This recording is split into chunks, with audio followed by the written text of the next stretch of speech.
সকালবেলা ঘুম থেকে উঠে এক বুক আশা নিয়ে নাচতে নাচতে চলে গিয়েছিলাম একটু থ্রেডিং আর একটু ভিডিও করার উপলক্ষে। কি আর করা যাবে, সেটা তো হলো না, তাই বাড়ি এসে আম কেটে আম খাচ্ছি।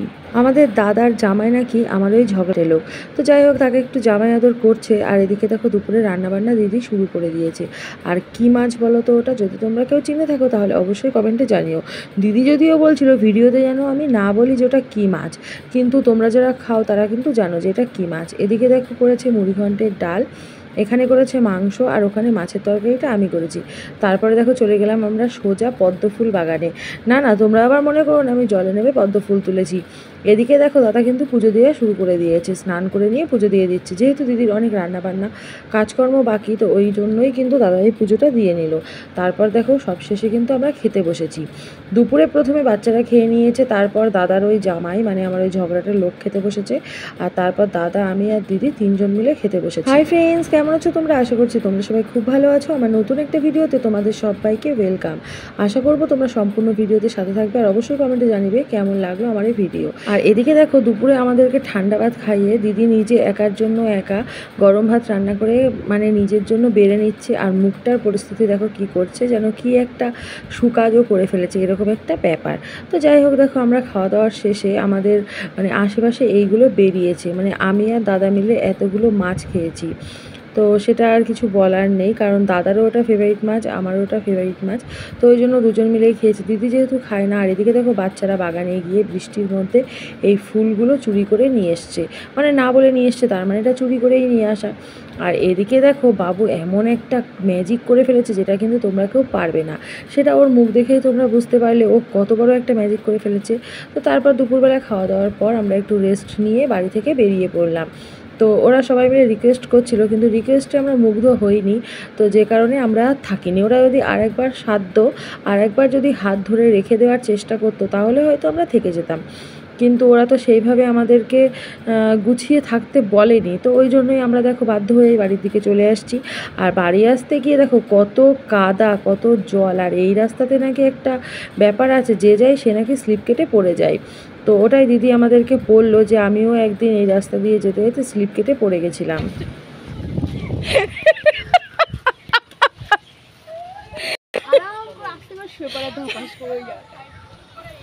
তোর এই বিষয়টা কিন্তু ভিডিওতে উঠে গেল। টাটা ছিউ। আমার আশেপাশের মানুষগুলোর কতটা সাহস বেড়ে গেছে যে এখন ভিডিও করলেই ওদের ভয় লাগে না। তোরা কি আবার ঘুরতে এসে বকশিশ পেয়েছিস নাকি? হ্যাঁ, সব বকশিশ পেয়েছি। চুরি করা বকশিশ। ও এই বকশিশ আলাদা, ওই বকশিশ আলাদা। চুরি করা বকশিশ মানে? চুরি করা বকশিশ ফুল চুরি করা। হ্যাঁ, ফুল চুরি করে এনেছিস? হ্যাঁ। সকালে দিয়েছিলিস? হ্যাঁ। এদিকে দেখো চলে আসার সময় ওদের বাড়িতে অনেক কিছুই রেখে এসেছিলাম, যেগুলোকে রাস্তার মাঝখানে এসে মনে পড়েছিল। তো দিদি ফোন করে আমাদেরকে জানালো যে তোরা এইগুলো রেখে গেছিস, তো আবার সেইগুলোকে নিতে আসলাম। তো দাদা আমাদেরকে রাস্তা পর্যন্ত এগিয়ে দিয়ে গেল সেই জিনিসটা নেওয়ার জন্য। আর আমাদের পরিস্থিতিটা একটু দেখো, রাস্তা অবরোধ করে নিয়ে মানে আলাপ আলোচনা শুরু করে দিয়েছে, এরকম একটা পরিস্থিতি। তো তারপর ওখান থেকে আমরা সোজা চলে আসলাম মামাবাড়িতে। মামাবাড়ি যখন এসে পৌঁছেছিলাম তখন পুরোপুরিভাবে সন্ধে। তো এসেই দেখি মামিরা সবাই সন্ধে দিচ্ছে। তো এখানে আসার পর দেখো বৌদি আমাদের জন্য চা বানিয়ে দিল, আমরা চা খাচ্ছি আর একটু দেখছি পুরনো স্মৃতিগুলো, যে বড় মামা এই যে কেমন অবস্থায় ছিল আগে আর এখন সঠিক কি অবস্থা হয়েছে সেটাই দেখছিলাম। তো এটা দেখে খুবই খারাপ লাগলো। আর বড় মামার এতটাই শরীর খারাপ, ভগবানের কাছে একটাই প্রার্থনা যেন তাড়াতাড়ি করে সুস্থ হয়ে ওঠে।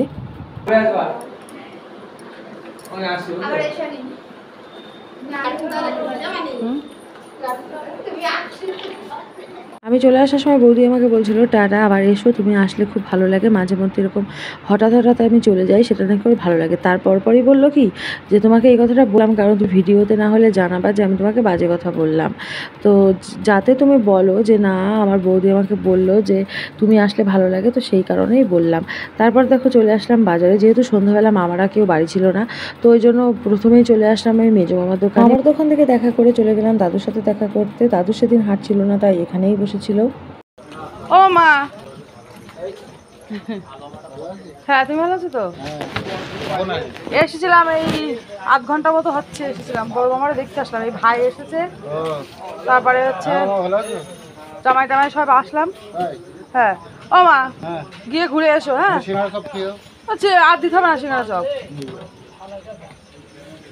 যেখানেই যাই না কেন সেখানে যদি সবাই সুস্থ থাকে তাহলে ঘুরতে যেতেও ভালো লাগে, কিন্তু বড় মামার এত বেশি শরীর খারাপ হয়ে গেছে যেন খুব তাড়াতাড়ি সুস্থ হয়ে যায় এটাই প্রার্থনা। আবারই ঘোরা হয়ে গেল, এরপর আমরা বাড়ির দিকে চলে আসছি। আর এখানে ছিল বড় মামার লোহার দোকান, যেটা এখন আর নেই। বর্তমান আর অতীতের অনেক অমিল।